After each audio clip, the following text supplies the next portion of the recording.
Bismillahirrahmanirrahim. Alhamdulillahi Rabbil alamin. Wassalatu wassalamu ala khayri khalqi Muhammadin wa ala alihi wa sahbihi ajma'in. Amma ba'd. Assalomu alaykum va rahmatullohi ta'ala va barakatuh. Qur'oni Karimda Alloh taolo marhamat qilib, ba'zi birodarlar shunday deydiki, albatta bu hayotda dunyoning misoli bir qurib o'lib yotgan yerga o'xshaydi. Bu o'lib qurib yotgan yerga osmondan Alloh suv tushirgan paytda ana shu o'li yerdan xilma-xil ko'katlar unib chiqadi-da, yer yashnab, ko'karib obod bo'ladi. Va o'zini payti kelgan paytda gullaydi, ochiladi, yashnaydi va kuz shamoli kelgandan keyin sarg'aytirib, ko'chirib yo'qib tashlaydi o'rnidan, xuddi yerda hech narsa o'smaganda yana o'lik turaveradi yer deydi. Albatta biz bu mana janozalarga ergashgan holda qabristonlarga boramiz, mayyitni ko'mamiz va ana shu qabristondan chiqib ketayotgan paytda bir ijobiy ozuqa, ijobiy zaryad olib chiqamizki, hammamizni qalbimiz bir kun shu yerga kelishimizni o'ylab bir xil taskin olgan holda chiqib ketamiz. Lekin Alloh taoloning qudratiga qoyil qolishlik kerakki, dunyoda shunday chiroyli qilib bezatib qo'yibdi. Chiqib 5 minut yoki 10 minut o'tgandan keyin qabristondan olgan xulosalarimiz esimizdan chiqadi, yana bob-boyida dunyoga kirishib ketamiz. Ulamolar bu hayotda dunyoni bir juda bir ketib borgan chiroyli bir qizga o'xshatar ekan. Bu dunyo degan chiroyli qiz hech kimga qo'li yetmaydigan baland joyda kursida o'tirar ekan. U qizni oldidan o'tgan har bitta kishi ajarmas menga qarab bir qiyo boqib borsa deb hamma ko'zini qisib o'tar ekan. Lekin hech kim unga ko'zini qismas ekan. Hech kimga ko'zini qismas ekan. Hamma ko'zini qisib o'tib ketaverar ekan.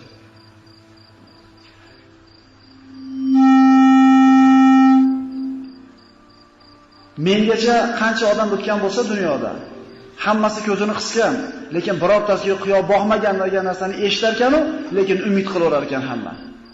Menga qiyo boqib qolar. Dunyoda Alloh taolo mana shunday bir chiroyli hayotni dunyoda hamma ko'zini qisadi dedik.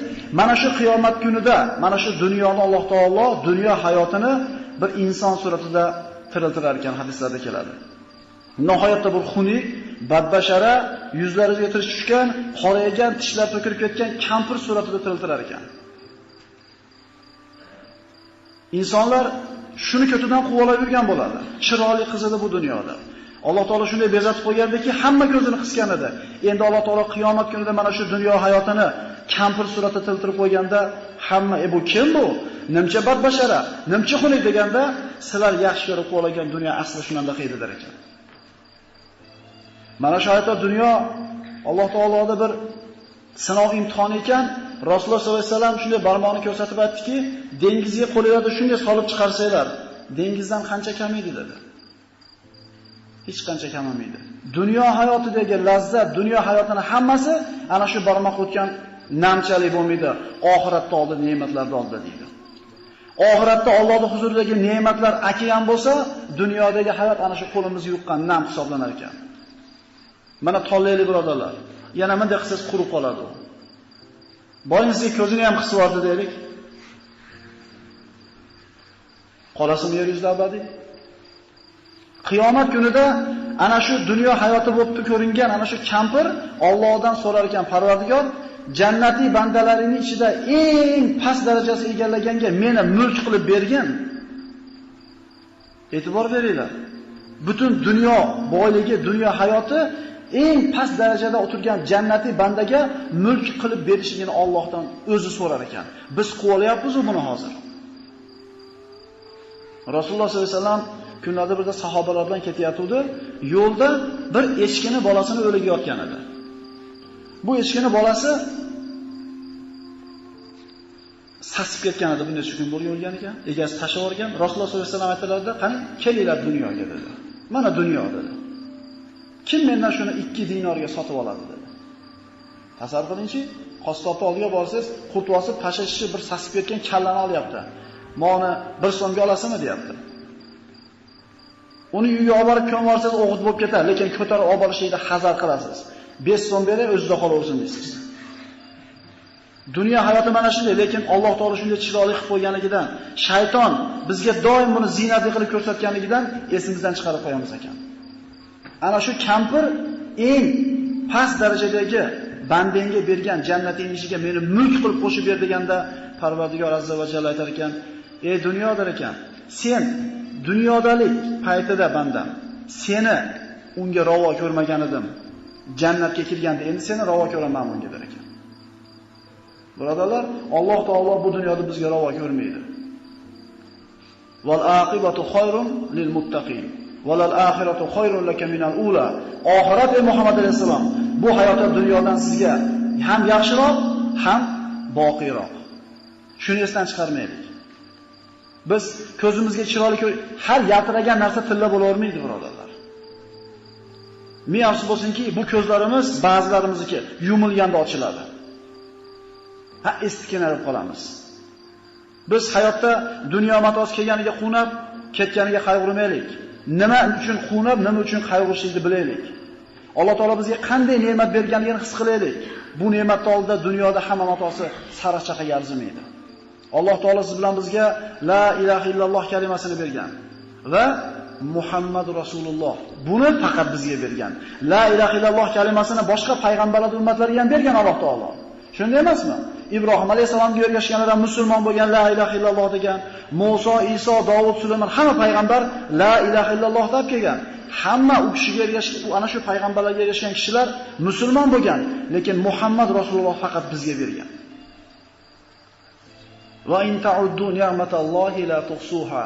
Agar sizlarga berilgan ne'matlarni sanamoqchi bo'lsanglar, adog'iga yeta olmaysizlar deydi. Hamma ne'mat ham ne'matu birodarlar, Muhammad Rasululloh bu haqiqatan ne'matulloh. Mana bugun Muhammad alayhisolatu vassalamga ummatiga berilgan fazl haqida gaplashamiz. Ummati Muhammadning fazilati haqida. Kimimiz qaysi darajada yashayapmiz Alloh bilsin, lekin bu yerda aytiladigan biz ummatga berilgan fazilatlarni eshitgan paytingizda, payg'ambarlar havas qilganligini eshitgan paytingizda Allohga alhamdulillah deyishdan boshqa gap qolmasligi kerak. Qancha salomatchiligimiz chatoq bo'lsa ham, qancha kambag'al bo'lsa ham. Chunki o'tib ketamiz birodarlar.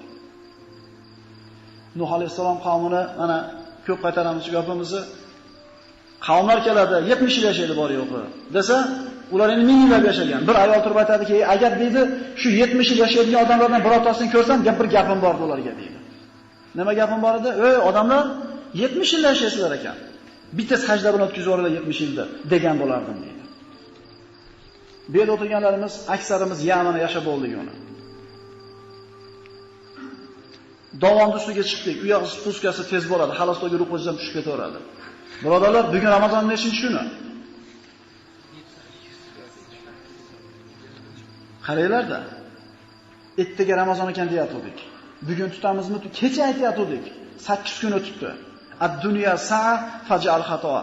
Odam dahshatga tushib ketish kerak agar fikr qiladigan bo'lsa. Vaqt o'tayotganiga qarab turib. Dunyo 1 soatlik umr degan Rasululloh. Shu 1 soatni ibodatga aylantiringlar degan.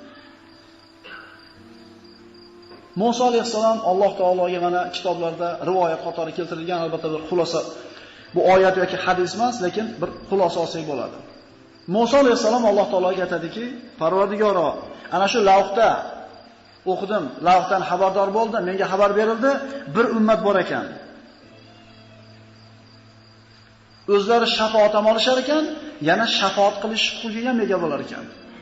Shafaat faqat payg'ambarlarga berilgan birodarlar. Lekin biz ummatimizga mana shunday shafaat qilish huquqini bergan ekan solih bandalarga. O'sha fazilat meni ummatimniki bo'lsin deganda Alloh taolo yo'q, bu Muhammad ummatiga beriladi bu fazilat deydi.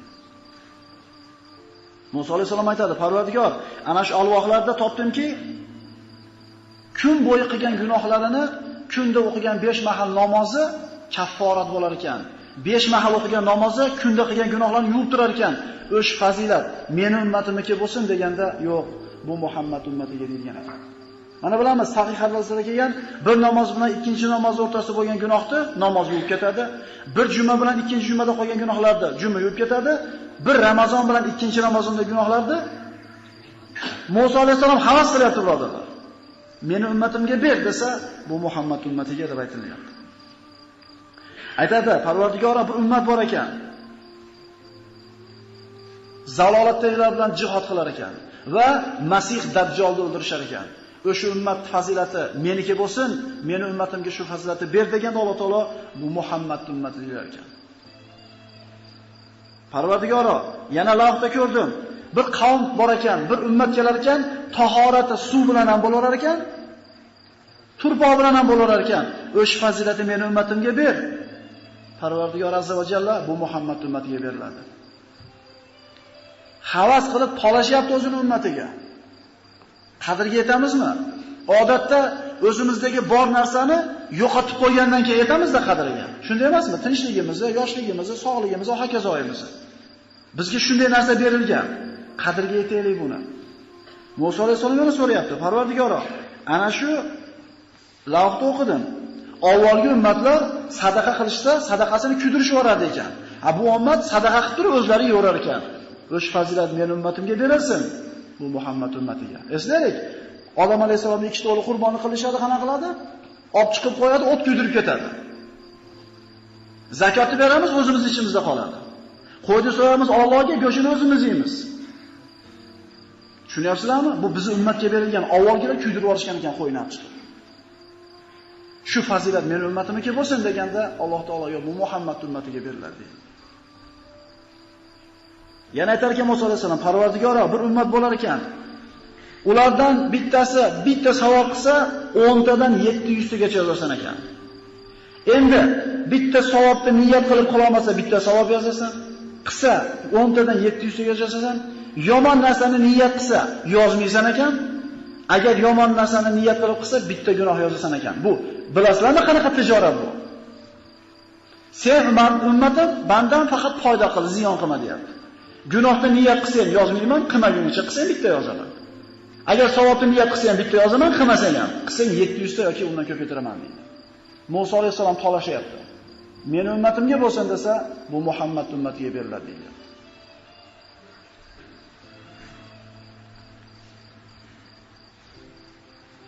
Parvardigoro, bir ummat bor ekan dedi Musa alayhisalom. 70 mingta kishisi jannatga hisob-kitobsiz kirib ketadi. Meni ummatim bo'lsa, o'shanisi bo'lmasa, shunchani bermading deganda bu Muhammad ummati deylar ekan. Yana keladi rivoyatlarda. Eng yaxshi ummat degan ekansan bir ummatda. Ya'muruna bil ma'ruf va yanhauna 'anil munkar. Yaxshilikka buyurib, yomonlikdan qaytarar ekan ular. O'shalar meni ummatim bo'lsin deganda Muhammad ummati bo'lar ekan. Birodalar, ana shu yahudiylarda qarasa faqat rohiblar qaytaradi. Haromdan rohiblar buyuradi dinga, nasroniylarda qarasa o'sha cherkovdagi popi yaxshi yur, yomon yurmada faqat o'sha gapiradi, o'zaro bir-birini to'g'riga buyurmaydi ular. Bizda birodalar, har bitta musulmon al-amir bil ma'ruf va nahy anil munkar, yaxshilikka buyurib, yomonlikdan qaytaruvchi bo'lish shart. Chunki mana domla aytib o'tdi. Ana shu baloda tushgan ikkita farishta yoki uchta farishta, Parvardigor u baloni boshlaylik desak, u qishloqning o'rtasida bir solih banda ham bor ekan. U ham ketib qoladi hamma qatori deganda o'shini uydan boshlaylardi. Chunki o'zi zo'r bo'lgani bilan, tohir bo'lgani bilan tohur bo'lmadi. Boshqalarni qaytarmadi, baloni o'shini uydan boshlaylardi. O'shuning uchun aytamiz bir-birimizga, menga nima demaymiz, aslida menga kerakda u narsa. Chunki vatavaso bil haqqi va tavaso bis sabr. Bir-birini haqqa buyuradi va sabrga buyuradi ular bir-birini. Yana Musa alayhisalom so'radi, Parvardigori bir ummat bor ekan. Hammadan keyin yashar ekan u, hammadan birinchi kirar ekan jannatga. O'sha ummat meni ummatim bo'lsin degani bu Muhammad ummatlari ekan. Birodarlar, ummatlar ichida oxirgisi bizmiz. Lekin birinchisi biz bo'lamiz qiyomat kuni jannatga.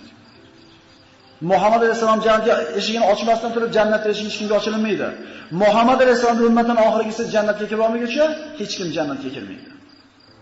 Ummatlar saf tortib ochib turar ekan o'rtani. Biz o'tib boramiz inshaalloh o'rtasidan. Ana shu kunda qilgan tahoratlarimizda yuvilgan a'zolarimiz nur taratib turar ekan. Xuddi oq bir otning to'rtta oyog'i oq, peshonasi oq bo'lgandek. Yuviladigan a'zolarimizni qaranglar-da. Chig'anag'imizgacha, oshqimizgacha boshimizga mas tortamiz. Yuzidan nur yog'ilib turadi. Boshqa ummatlar, bularda hammasi payg'ambar shekilli deb havas qiladi deyiladi kitoblarda. Bizga berilgan shu narsa.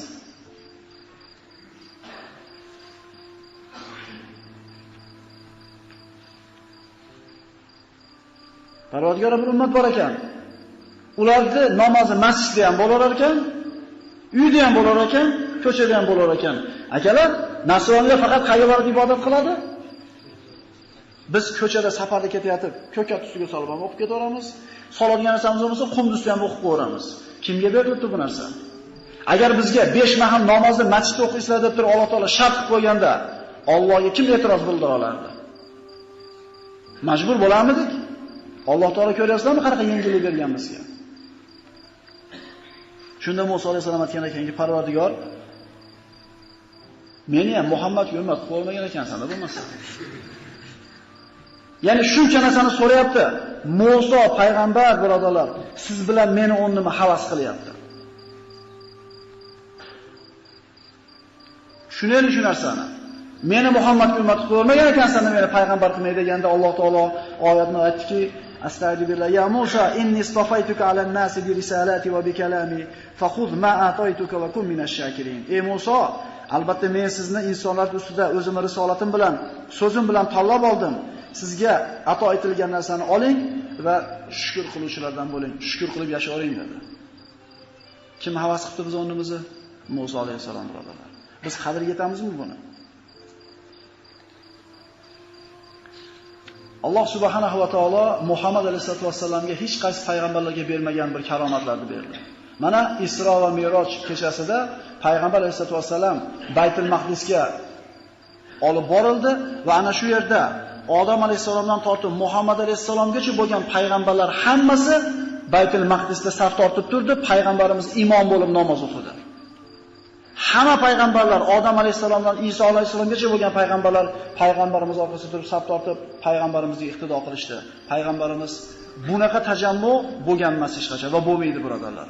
Va mana shu joydan Merojga, Allohning huzuriga ko'tarildi. Isro Meroj voqeasi ham inshaalloh mana yana bir qancha Ramazon kechalarimiz bor, inshaalloh aytib beramiz buni alohida. Lekin hozir bizga taalluqli joydan bir shingir olamiz. Har birinchi osmonga chiqqanda qaysi payg'ambarni ko'rganligi to Sidratul Muntahoga chiqqanligi bor. Shu hadislarda keladi, Jibril alayhisalom 7 qavat osmonni olib o'tib bir joyga yetdi deydi. Qarasam, Jabroil oldida ketayotgan bo'ladi payg'ambarimiz doim alayhisalom. Ko'rinmay qoldi, qarasam shu yerda turibdi deydi. Qanotlaridagi patlari deydi, qanotlari kuyishga yaqin bo'lgan varaqni sarg'ayishga o'xshab sarg'ayib turgandi deydi. Yuring oldiga desam, ey Muhammad, buni bu yog'iga sizdan boshqa hech kim o'tishlikka haqqi yo'q. Hatto men u yog'iga o'ta olmayman. Agar o'tsam kuyib ketaman dedi. Birodarlar, biz kimga ummat bo'lganligimizni his qilaylik. Sidratul Muntaho Najm surasida mana keladi. Inshaalloh buni ham bir o'tarmiz. Alloh taoloning nuri tushdi deydi. Sidr degan daraxtni ko'rdi. Baklari filni qulog'ida yumaloq yapaloq baklar ekan deydi. Alloh taoloning nurini bir qismi tushganda baklar oltinga aylandi deydi payg'ambar sollallohu alayhi vasallam sahih hadislarida. Mana shu joyda oliy illiyinda hatto Jabroil alayhisalomga o'tishlik izn bermagan joyga payg'ambar alayhisalom o'tib bordi va namozda 50 rakatligini qabul qilib oldi. Bilamiz qissani. Qaytib kelganida Musa alayhisalom ozaytiring, qurbiz yetmaydi deganda 5 mahalga tushirib berdi. Kimga berdi buni? Bizga berdi. 5 mahal namoziga 50 mahal namozni savobini beraman demadimi Alloh azza va jalla? Payg'ambar alayhisolatu vasallam ana shu Sidratul Muntahoga o'tganida aytadi mana hadislarda oltindan bo'lgan so'rida jannat ipaklardan bo'lgan to'shakka borib o'tirdi payg'ambar alayhisolatu vasallam. Shunda aytilindiki, ey Muhammad, Alloh taolo sizga salom aytdi. Eshiting, itoat qiling. Alloh taologa bir so'zlang. Shunda Muhammad alayhisalom Alloh taoloning oldiga chiqdi birodarlar. Lekin ko'rgan emas. Hadis Oysha onamiz so'ragan, har royta Robbingizni ko'rdingizmi deganda nur annara degan. Nur deydi, qayerdan ko'raman deydi. Alloh taoloning nuri tushganda bitta daraxtda balki oltinga aylanib ketyapti. Alloh taoloda o'zini ko'rishi qanday bo'ladi birodarlar? Esimizdan chiqmasin, biz bu dunyo uchun yaralmaganmiz. Bu dunyo biz uchun yaralgan. Bu dunyo ekinzor, ekib olib ketib qolishlik kerak. Dunyoga devorga yopishtirib kerak emas topganimizni. Alloh taologa sano aytdi. At-tahiyatu lillahi was-salavatu wat-tayyibat dedi payg'ambar sollallohu alayhi vasallam. Mana tahiyamizni tarixini bilib olaylik. Tahiyat, salovat, salomlar Allohgadir. Alloh taologa xos dedi payg'ambarimiz. Alloh azza va jalla javob berdi. Assalomu alayka ayyuhan nabiy va rahmatullohi va barakatuh. Payg'ambarimiz salom aytdi Allohga, salovat aytdi, tasbih aytdi. Alloh azza va jalla javob qaytardi. Assalomu alayka ayyuhan nabiy va rahmatullohi va barakatuh. Ey Allohning nabiysi, sizga Allohning rahmati, barakoti bo'lsin dedi. Payg'ambarimiz assalomu alayna va ala ali ibadillahi solihin. Bizga salom bo'lsin va Allohning solih bandalariga ham salom bo'lsin. Ya'ni mening ummatimga ham salom bo'lsin deyapti. O'zida olib qolmayapti, bizga ham jo'natyapti birodarlar. At-tahiyatu lillahi was salawatu wat tayyibat. Payg'ambarimiz aytayapti. Assalomu alayka ayyuhan nabiy va rahmatullohi va barakatuh. Alloh aytayapti. Assalomu alayna va ala ali ibadillahi solihin. Payg'ambarimiz aytayapti. وقال جبريل أشهد أن لا إله إلا الله وحده أشهد أن لا إله إلا الله وأشهد أن محمدا عبده ورسوله. Bu kim so'zi? Tarixni o'rganyapmiz hatta hayotimizda. Shunda Alloh azza va jalla amana ar-rasulu bima unzila ilayhi min robbihi wal mu'minun. Payg'ambarlar ularga nozil qilgan narsaga iymon keltirdi deganda payg'ambarimiz ha Parvardigor iymon keltirdim dedi. Wal mu'minun kullun amana billahi va malaikatihi va kutubihi va rusulihi la nufarriqu bayna ahadin min rusulihi. Ya'ni payg'ambarlarga iymon keltirgan narsalarga, payg'ambarlar iymon keltirgan narsaga mu'minlar ham iymon keltirdi. Hammasi Allohga, farishtalarga, kitoblarga, payg'ambarlarga iymon keltirdi. Payg'ambarlarning birortasini ikkinchisidan ajratmaymiz dedi. Xuddi yahudiylar Musa bilan Iso o'rtasini ayirgan edik. Biz ayirmaymiz ularni. Shunda Alloh azza va jalla o'shada ketyapti birodarlar mana shu oyatlar. La yukallifullohu nafsan illa wusaha. Insonni toqati ko'tarmaydigan narsaga Alloh hech qachon taklif qilmaydi deyildi. Laha ma kasabat. Savob qilsa ham, gunoh qilsa ham insonning o'zini bo'yniga. Va alayha maktasabat. Yomonliklari. Shunda Alloh taolo so'rang ey Muhammad alayhisalom, qayerda bo'lyapti bu gap? Illiyinda Allohning huzurida bo'lyapti. Me'roj kechasi bo'lyapti bu narsa. So'rang olasiz deganda Muhammad alayhisalom Allohga duo qildi. G'ufronaka robbana va ilaykal masir. Parvardigor gunohlarimizni kechirgin, baribir qiyomat kunida sen oldiga qaytib boramiz dedi. Alloh azza va jalla aytdi: "Tahqiq sizga va ummatingizga mening mag'firatim bo'ldi. Kimiki meni yakkaligimni tan olgan bo'lsa, sizni payg'ambarligingizni tasdiqlagan bo'lsa, albatta uni gunoh kechirildi" dedi. So'ngra aytdi: "Ey Muhammad, so'rang, olasiz" dedi. Payg'ambarimiz aytdi: "Robbana la tu'akhidna in nasina va akhtana." Bizning ummatga ushbu gunoh yozilmaydi. Shuni payg'ambarimiz so'rab tushdiyedan, Parvardigor, agar biz esdan chiqarib gunoh qilsak yoki xato qilib gunoh qilib qo'ysak, shu xatoyimiz bilan bizni jazolamagin. Lakazalik la u'akhidhukum bima nasitum aw akhtatum wa mustakritum alayhi. Ey Muhammad, oldingiz so'ragan narsangizni esdan chiqarib gunoh qilgan bo'lsanglar yozmayman. Bilmasdan qilib gunoh qilgan bo'lsanglar yozmayman. Va majbur bo'lib qilgan bo'lsanglar gunohda yozmayman dedi. Nimalarni so'rab tushyapti payg'ambar alayhisalom? Robbana va la tahmil alayna isron kama hamaltahu ala alladhina min qablina. Parvardigoro, bizdan burungi qavmlarga tushirgan baloyini, musibatini bizga yelkamizga yuklatmagin. Alloh azza va jalla ijobat qildi. Va la tuhammilna ma la taqata lana bi. Toqatimiz ko'tarmaydigan narsani yuklamagin deganda Alloh azza va jalla labbay deb javob berdi. Demak, biz hech qachon toqatimiz ko'tarmaydigan ishni qila olmasak, javobgar bo'lmaymiz. Endi namoz o'qimay olmayapti bitta odam, toqat ko'tarmayapti. Gunohkor bo'lar ekan, bo'lmasa ekan. Nima deysizlar? Toqat ko'tarmayapti uni. Ro'za tutsa qiynalib qolyapti. Chanqab ketyapti. Tutmay qo'yaveradimi? Nima qiladi? Bomdodga tura olmayapti. Turaydi-yu tura olmayapti. Qiylanyapti. Nima deb tushunamiz buni? Alloh taolo ommaviy suratda hammaga farz qildimi? Demak, shu ishni hamma qila oladi. Agar qila olmaganda hammaga nima qilmas edi? Yoppasiga buyurmagan bo'lardi.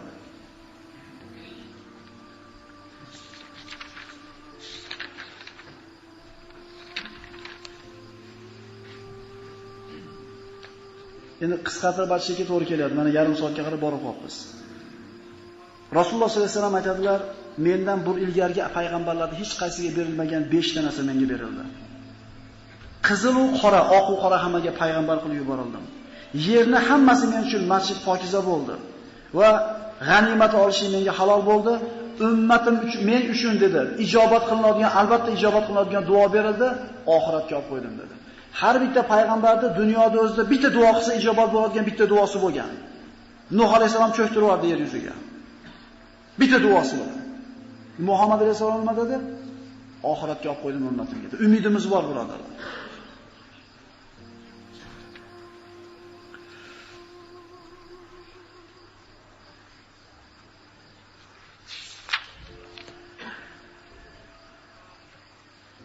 Alloh subhanahu va taolo bu ummatni 5 ta karomat bilan aziz qildi. Annahu xalaqahum du'afa hatta la yatakabbaru. Zaif qilib yaratdi bu ummatda. Kibrga ketib qolishmasin deb. Od qavmini 60 metr, 70 metr qilib bo'ni yaratib qo'ydi. Quvvatni berdi, boylikni berdi. Man ashadda minna quvvat deyishdi oxirida. Kim bizga quvvat yetadi deb. Axir ularni yo'qdan bor qilgan Alloh qudratli ekanligini esdan chiqarib qo'ydimi? Shamol bilan pachag'ini chiqarib yordimi ularni? 7 kecha 8 kunduz shamol estirib qo'ydimi? Ko'tarib urganda atalasini chiqarib tashladi. Kerilib ketishmasin deb zaif qilib yaratdi. Ularda jasadlarini kichkina qilib yaratdi, toki ko'p ovqat yeyishlik orqasidan quvib qolmasin. Ya'ni ko'p yeyishlikka muhtoj bo'lmasin, ozroq narsa bilan qoni to'ysin deb jasadlarini kichkinaroq qildi. Umrlarini qisqa qildi, gunohni ozroq qilishsin deb. Va aksariyatini faqir qildi, qiyomatda hisob-kitobi oson bo'lishi uchun. Ummatlarda oxirgisi bo'lib yashashlikni berdi, qabrda ozroq tursin deb. Bizga beriladigan narsalar, birodarlar, sanab o'tadigan bo'lsangiz, alhamdulillah deyishdan boshqa narsaga tilimiz bora olmay qoladi. Ana Odam alayhisalomda aytgan to'rtta so'zini aytib qo'yamiz, shu bilan nihoyasiga yetkazamiz inshaalloh. Odam alayhisalom aytadi: Alloh taolo ummati Muhammadga menga bermagan karomatlardan berdi to'rttasini. Men gunoh qilib qo'ydim, tavbam faqat Makka ga borib qilganimda tavbam qabul bo'ldi. Muhammad ummati Makka ga bormasdan xohlagan joyda tavba qilsa ham Alloh nima qilaveradi? Tasavvur qilinglar-da, Makka ga borib tavba qilsangizda qabul bo'ladi deyilganda. Nechtamiz tavba qilishga qurbimiz yetar edi? Gunoh qilmasindan turib libosim bor edi. Gunoh qilganimda Alloh taolo libosini olib qo'ydi, yalang'och bo'lib qoldim.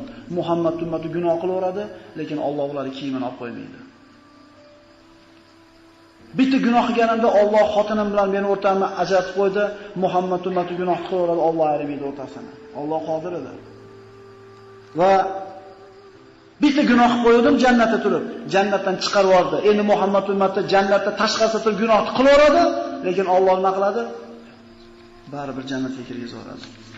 Qiyomat kunida Alloh subhanahu va taolo Nuh alayhisalomni taroziga olib kelib so'rar ekan: "Ey Nuh, meni risolatimni yetkazdingizmi odamlarga?"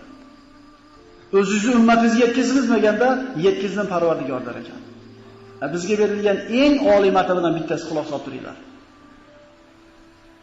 Qavmidan so'rar ekan Alloh azza va jalla: "Ey Nuh qavmi, sizlarga meni risolatimni yetkazdimmi?" Ular tabiiy yo'q deydi akalar.